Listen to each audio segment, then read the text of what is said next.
Assalamualaikum warahmatullahi wabarakatuh.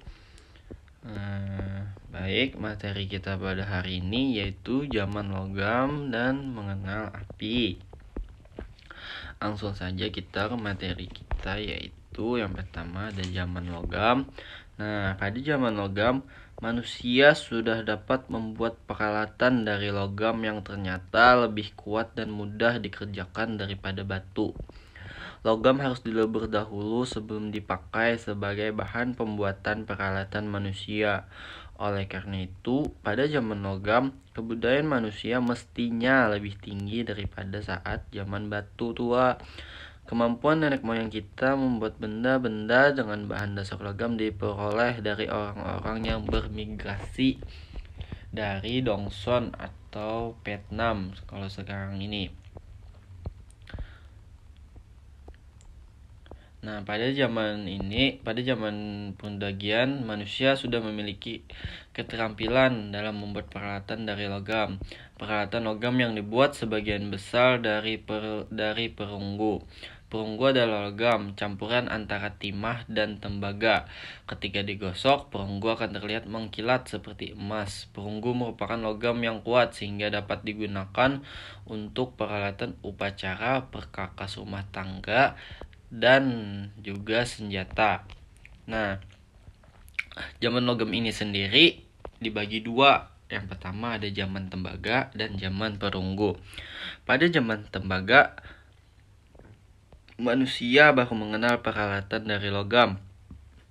Peralatan ini tidak ditemukan di Indonesia, hanya ditemukan di beberapa negara seperti Malaysia, Thailand, Kamboja, dan Vietnam. Sehingga di Indonesia langsung disusul oleh masuknya zaman perunggu. Peralatan yang berhasil dibuat seperti periuk, belanga, dan sebagainya. Kita langsung saja ke zaman perunggu.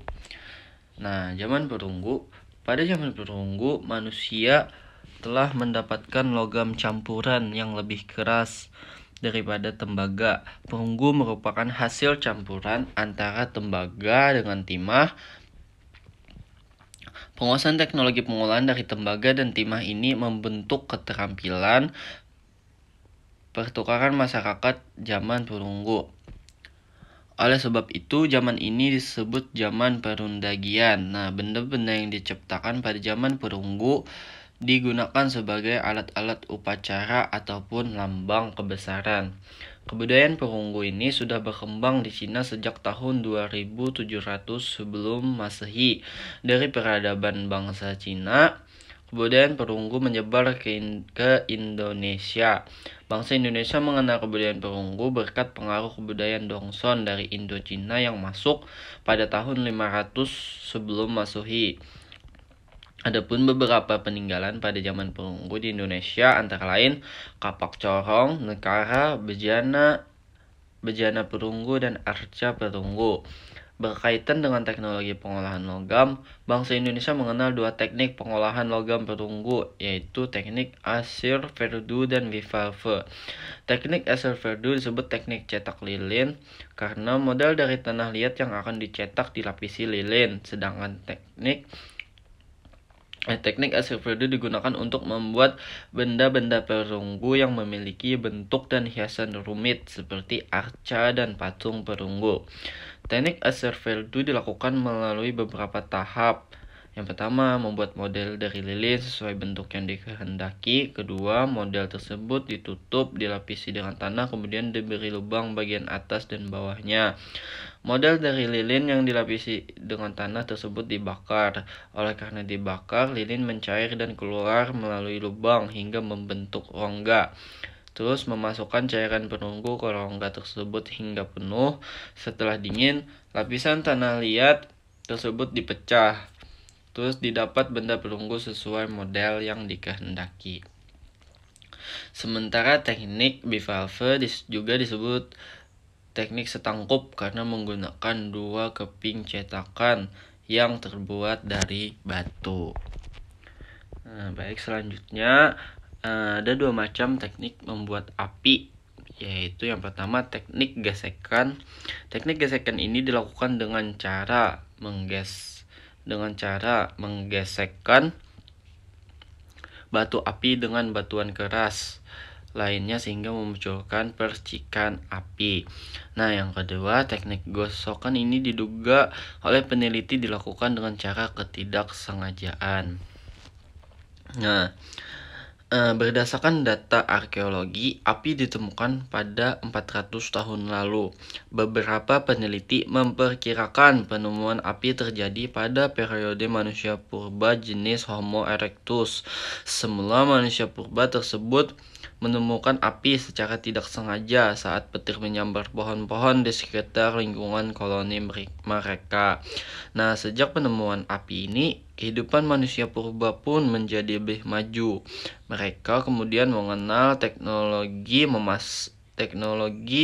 memasak dengan cara membakar makanan dan mencampurkan ramuan tertentu sebagai bumbu. Selain itu, manusia menggunakan api sebagai penerangan dan penghangat badan dan dari kondisi cuaca dingin. Mereka juga menggunakan api sebagai senjata untuk mengusir binatang buas. Nah, pada masa bercocok tanam, manusia menggunakan api untuk membuka hutan. Mereka menebang pohon-pohon berukuran besar lalu membakarnya agar lahan menjadi bersih dan mudah untuk ditanami. Pada awalnya, pembuatan api dilakukan dengan cara membenturkan batu api menggosokkan kayu. Sebenarnya membenturkan dua batu api merupakan cara mudah untuk membuat api. Pada saat dua batu api dibenturkan akan menghasilkan percikan api. Percikan tersebut kemudian diarahkan pada dedaunan kering, lumut, dan rumput halus yang mudah terbakar. Baik. Sepertinya materi kita pada hari ini cukup sampai sini, dan itu saja juga yang bisa Bapak sampaikan. Salah dan hilaf Bapak mohon maaf. Bapak ucapkan terima kasih. Dan untuk anak-anak, jangan lupa dari paparan penjelasan yang telah Bapak jelaskan di PPT ini untuk mencari poin-poin pentingnya. Bapak ingatkan hanya poin-poin pentingnya dan silahkan kalian saling bagikan di grup. Cuman poin-poin pentingnya aja sedikit kalian bagikan di grup sekaligus diskusi kita. Baik, itu saja. Assalamualaikum warahmatullahi wabarakatuh.